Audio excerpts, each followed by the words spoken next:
Podcast série Les réseaux pédocriminels n'existent pas. Round 27. Les réseaux belges. Quelques autres réseaux pédophiles belges avant l'affaire Dutroux. Les réseaux pédophiles, eh bien figurez-vous qu'avant l'affaire Dutroux, les médias belges osaient en parler. En parcourant les archives numérisées d'un quotidien belge qui commence au milieu des années 90, on constate que de grosses affaires impliquant des réseaux pédophiles étaient venues au jour, entre 92 et 96. Dans ces affaires, la justice s'était montrée particulièrement clémente avec les coupables. Et depuis 96, année du scandale de l'affaire Dutroux, on ne lit plus un seul article sur les réseaux pédophiles. Comme s'ils avaient tous cessé leur activité depuis cette affaire, dans laquelle, pourtant, on a conclu que le dénommé Dutroux était un prédateur isolé. L'affaire du gendarme qui prostituait des enfants. Cette affaire explose moins de 6 mois avant l'affaire Dutroux, début février 96. Les gardiens d'un parking souterrain à Bruxelles ont vu sur les vidéos de surveillance qu'un gendarme abuse d'enfants dans le parking.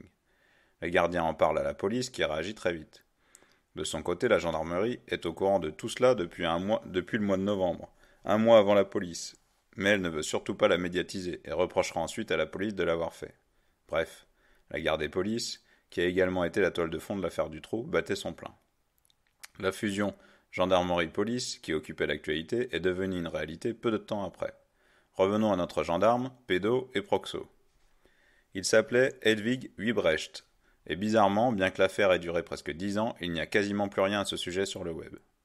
Fin janvier 95, un gendarme de la brigade de Gingelom, à Saint-Tron, est mis en tôle, ainsi qu'un dénommé Alija Seket, jeune yougoslave de 18 ans, qui a fourni les enfants à Wiebrecht. Ils étaient amants, semble-t-il, et 7 clients du réseau. Seulement 7, bien que les flics aient saisi l'agenda de Wiebrecht. Le gendarme, c'est donc Hedwig Wiebrecht, maréchal des logis de 34 ans. Dans le coffre de sa Mercedes, on a trouvé des centaines de photos pédoporno et des cassettes du même registre, avec des viols d'enfants. Parmi les clients, on avait un type de 80 ans, vice-président du Dolphinarium de Bruges, et le monsieur communication de l'aéroport d'Ostende. Une quarantaine d'autres clients, mais qui ne consommaient que des photos, nous dit-on, avaient été repérés. Chez tout ce petit monde, 17 personnes au total, on a retrouvé des cassettes de vidéos pédoporno. Et encore, les perquisitions ont eu lieu 4 ou 5 jours après que l'affaire ait été révélée dans les médias. La blague. Quant aux enfants, ils étaient originaires d'ex-Yougoslavie et avaient entre 8 et 14 ans.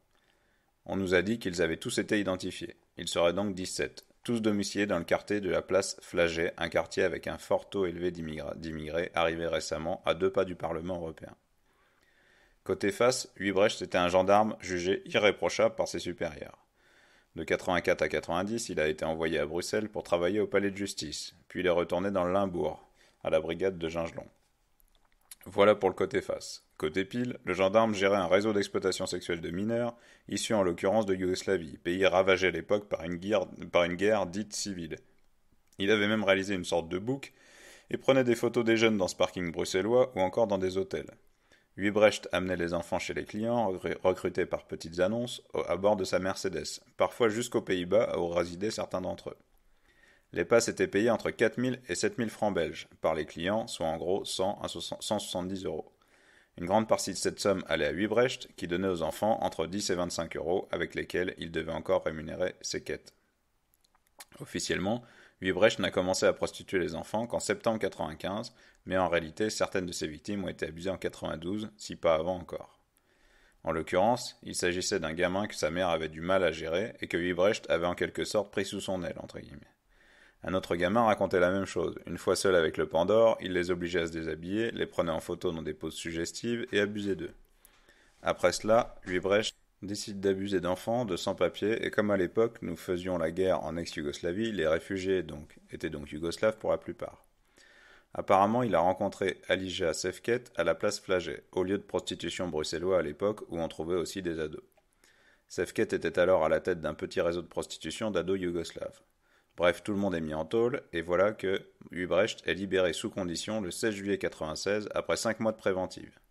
Viré de la gendarmerie, il s'est reconverti après un internement psychiatrique en chauffeur de voiture, métier pour lequel il avait déjà fait ses preuves en livrant des ados à des clients.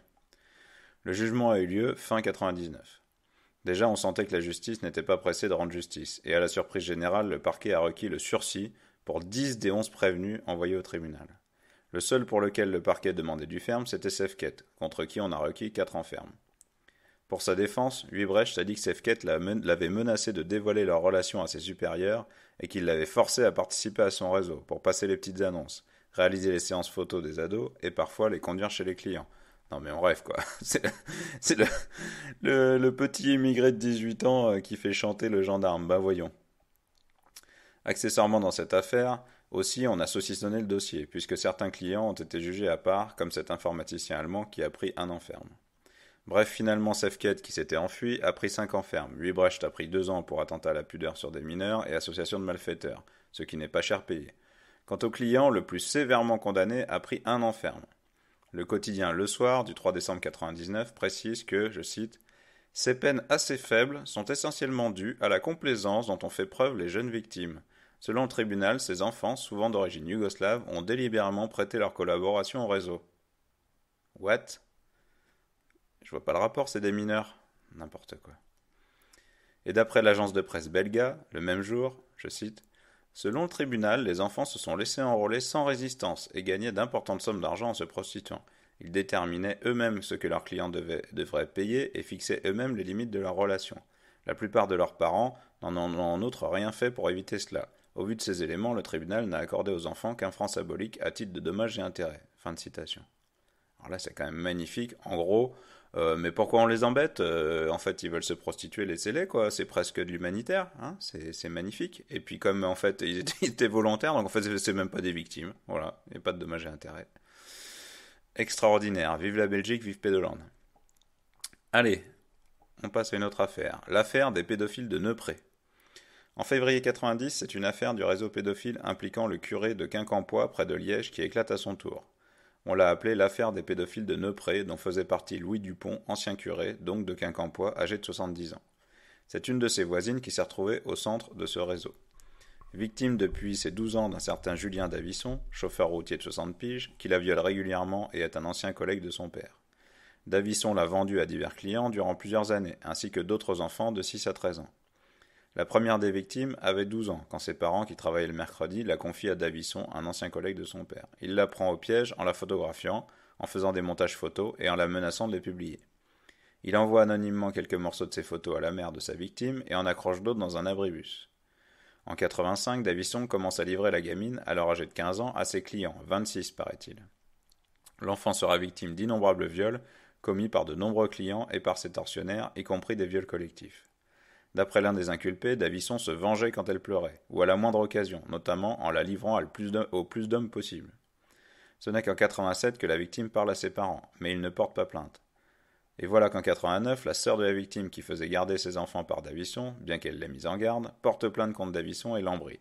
Ses filles lui ont dit qu'il les faisait boire, qu'il les faisait ensuite des photos de pédoporno et les violait. Cette autre fillette compte parmi les victimes, mais la plupart des actes classés comme délits sont déjà prescrits, surtout ceux commis quand l'enfant avait moins de 15 ans. 26 types ont été identifiés, mais seulement 3 sont passés aux assises. Comme la justice a décidé de saucissonner l'affaire, en séparant le dossier client, envoyé en correctionnel, malgré qu'ils aient participé à des viols collectifs sur des mineurs, et le dossier organisateur, où 4, puis finalement 3 des coupables ont été envoyés. Certains ont donc vu leur crime correctionnalisé, d'autres ont été internés, 6 ont bénéficié d'un non-lieu, ou bien ont mis fin à l'action publique pour prescription. L'affaire a donc été expédiée en correctionnel, où elle a été vue en huis clos, pour 16 inculpés, dont 5 seulement ont été vaguement condamnés. 4 autres ont été acquittés parce que, nous explique Le Soir, je cite, « Il ne fut pas établi que ces clients eurent conscience du manque de consentement de la victime. » Quoi? Mais quel est le rapport? On rêve. D'autres ont eu le droit aux assises. Davisson, qui a pris la perpétuité, le curé a pris 10 mois de prison, ce qu'il a fait en préventive, et est donc sorti libre du tribunal en promettant de rester dans un monastère. Ah mais oui. Non mais la Belgique, je vous dis, on fait même pas semblant là-bas. Armand Lambry, un retraité de 72 ans de Neupré, a pris 20 ans, mais a demandé de nouvelles expertises. Yvan Fumagalli, un ouvrier de Chesnay, qui était un peu l'homme à tout faire du curé, a été acquitté. De fait, selon Le Soir du 29 février 92, le bilan de ce scandale est ubuesque. 4 acquittements, 7 prescriptions, 5 condamnations à des peines avec sursis. C'est pas beau ça? Et quelques condamnations quand même aux assises. Le quotidien explique encore au sujet de ces peines de sursis, je cite, « 5 sont condamnés avec sursis. Albert Deget, né en 48, électricien, domicilié rue du Sar à Serein, est condamné à 2 ans avec sursis pour le surplus de la détention préventive. Le tribunal souligne notamment qu'il servit de rabatteur à Davison. Même peine, 2 ans avec sursis pour le surplus de la préventive, pour Jean Sols, né en 1935, domicilié rue Surlet à Liège, qui a entretenu 2 fois des relations sexuelles avec la jeune fille, et notamment dans une celle de viol collectif, souligne le tribunal. Carlo Bracco, né en 1963, toujours à Liège, son frère Giacomo Bracco, né en 1960, à Anse, et qui vivait à Anse, tous les deux ouvriers coiffeurs, sont condamnés respectivement à 2 ans avec sursis et 20 mois avec sursis. Eux aussi ont participé à des scènes de viol collectif. Enfin, Antoine Hulance, agent provincial, né en 1932, domicilié également à Liège, est sanctionné par 18 mois de prison avec sursis pour viol. 18 mois de prison avec sursis pour viol d'une fillette.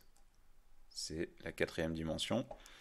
Le tribunal rappelle qu'il s'était rendu compte que Davison commandait et qu'il ne s'était pas soucié de l'âge de la fille. Bah oui, il pensait qu'elle avait 32. Tous sont interdits de leurs droits pour 5 ans et payeront solidairement 1 franc provisionnel à leurs victimes. Ah bah ça c'est sympa, hein. Fin de citation.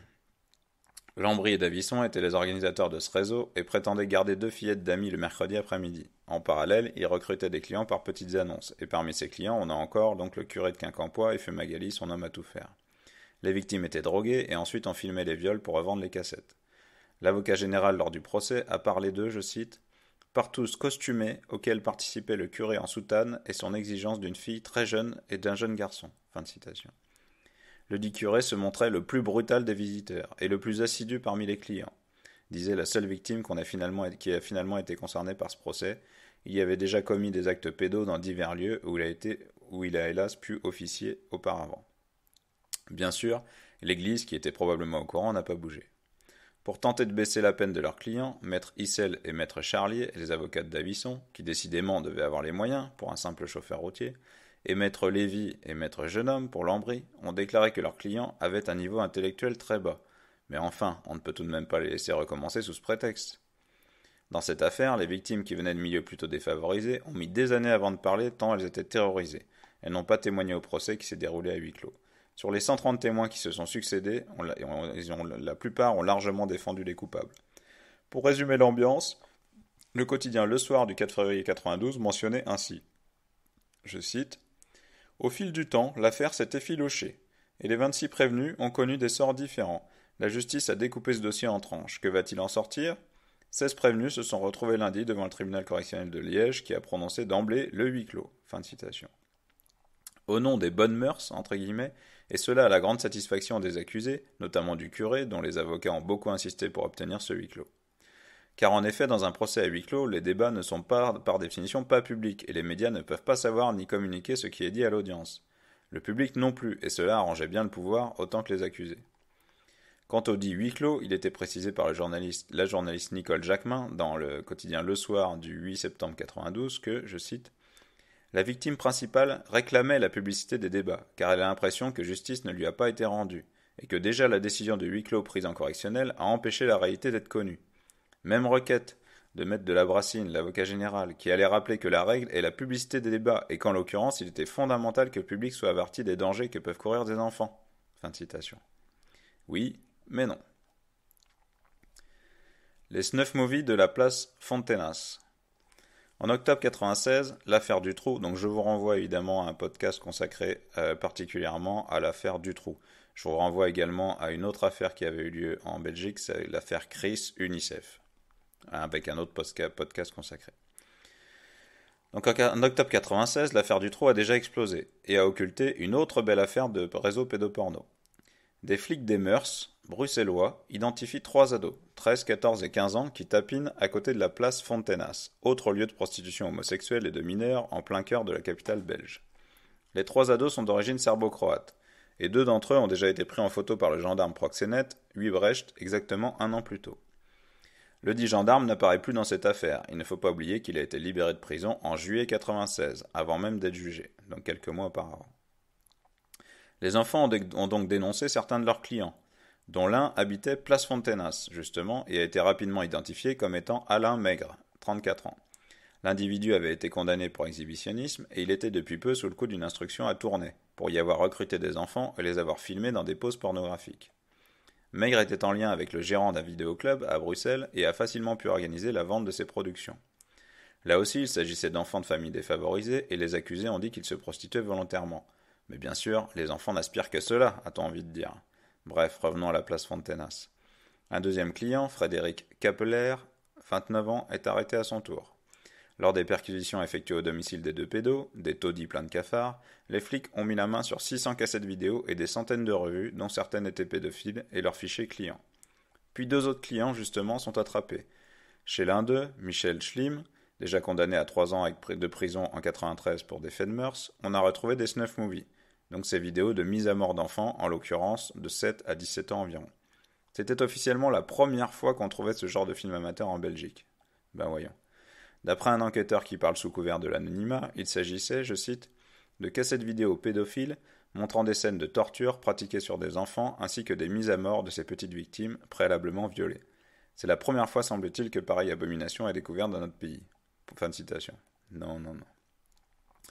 Mais ce pédo n'a été inculpé que pour détention de pornographie infantile et attentat à la pudeur sur des enfants de moins de 16 ans.